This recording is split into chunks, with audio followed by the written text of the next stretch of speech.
No sé, se me venía a la cabeza esto de la representación de Martín Gusinde y todo lo que le encadeno con la pregunta anterior de nuestra manera de representar hoy y cuál es la articulación nueva que uno puede proponer. Y pienso en la fotografía de retrato de Martín Gusinde y pienso en esa situación de la fotografía fija en un estado, ¿no? Y me parece que eso es que nos permite conocer un retrato de indígena. No es lo que estamos haciendo. No es esa la manera, ¿no? Como y pienso en esa como contención de la fotografía, que son nada, no estoy haciendo ningún tipo de crítica ni... ¿A ti a veces te confunden con indígena? Sí, yo creo. Sí, o sea, de hecho me he preguntado, soy de Punta Arenas. Bueno, ¿Y qué te pasa cuando te dicen eso? Cuando estoy aquí me pasa, todo bien, o sea, en un momento yo creo que me molestó porque por la noción de que uno tiene de la belleza europea y que yo siempre, desde chica, creo que me molestaba que me decían negra, ¿cachai? Me decían negra, tenía una amiga que era colorina, me decía, cállate negra. Yo me sentía muy mal. Y ahora, en verdad, lo encuentro súper bonito. No es fácil tampoco. No es fácil, no es como... no es fácil porque... Bueno, porque creo por lo que saben, por las condicionantes sociales, de pertenecer a un sector olvidado, dejado, discriminado, ¿no? Y porque, bueno, esto es como entrando ya muy privado, ¿sí?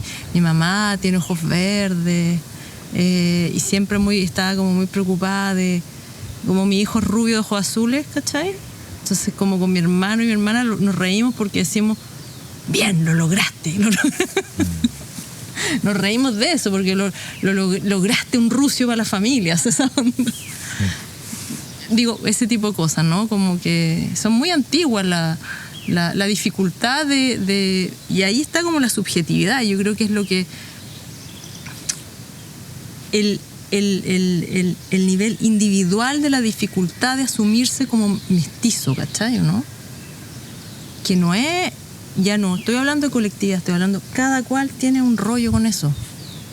Y creo que cada chileno tiene un rollo con eso, no solamente en Chile, yo creo que en Perú también puede ser demasiado fuerte. Estoy pensando en Perú porque se me viene a la cabeza que la ciudad de Lima, por ejemplo, está constantemente, el tiempo que fui, hace mucho tiempo, es una ciudad que tú ves indígenas habitando la ciudad, pero del otro lado también hay un sector de población que es extremadamente que es muy reducido también, pero aristócratas españoles y toda esta división social, ¿no? Que se establece. ¿Te estaré grabando el lado que te gusta? No sé, ¿por qué no se me ve muy bien? ¿Había un lado que te gustaba más que otro? Es que era este, yo creo, ¿no? ¿Por qué? Porque se me ve más angulito. A ver, posa.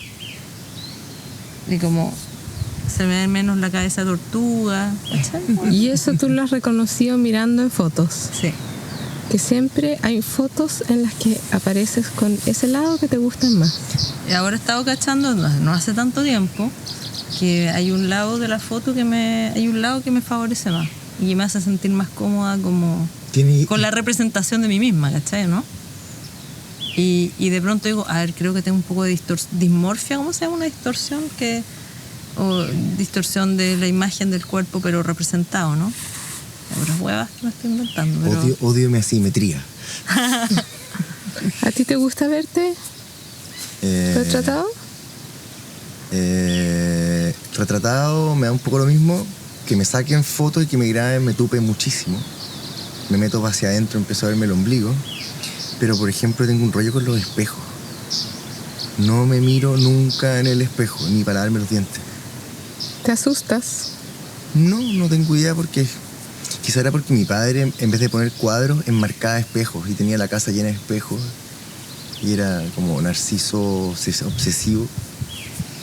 Entonces, de ahí como que a lo mejor estando en una casa llena de espejos uno se aburre de sí mismo. Que digamos que uno está con uno mismo todo el rato, ¿no? Es como para aburrirse. Pero este lugar cambia, aquí uno no está consigo mismo, está consigo mismo de una forma cambiante, es como que te cambiaran el espejo a cada rato, con distintos ángulos, con cóncavos, convexos, arriba, abajo. Entonces, es increíble, uno no se puede aburrir acá. Uno ¿Y tu voz? ¿Te gusta escucharla? Mi voz, la estoy escuchando ahora un poco... Difícil. Chuta, sí. Pero es raro, porque cuando uno se escucha con audífonos, está escuchando uno resonando hacia adentro y afuera. Por eso cuando uno escucha después un parlante, se escucha absolutamente distinto. La representación de uno mismo afuera, en audio, es loquísimo. Sí. Es loquísimo. Bueno, y ahora escucho, pero ha aumentado toda la realidad. Están los pajaritos por todos lados. Si uno se agacha, se escucha ruido, crujido. No, esto está increíble. Yo lo estoy pasando bien. ¿Y tú, Cami, cuando ves fotos? Me juzgo mucho. Me busco también. Me desconozco.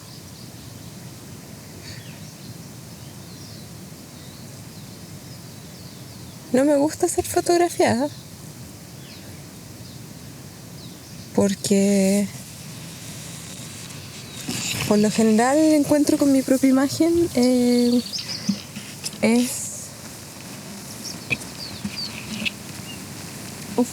ha cambiado.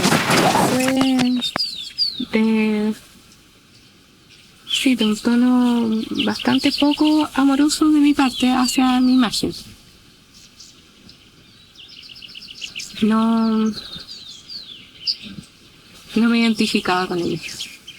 Ahora me pasa mucho más que sí me identifico con ella.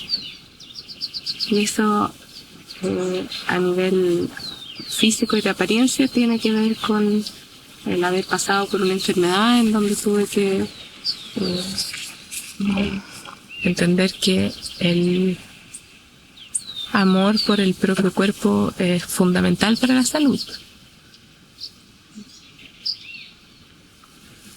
Con mi voz es otro el rollo. Ahí la escucho y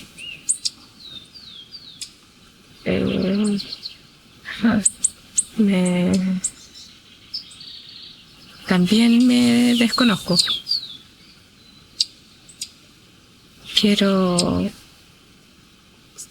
siempre aprender a trabajar la voz más y más, a hacerse de ella, a jugar con ella, también a amarla, me imagino, o a domarla.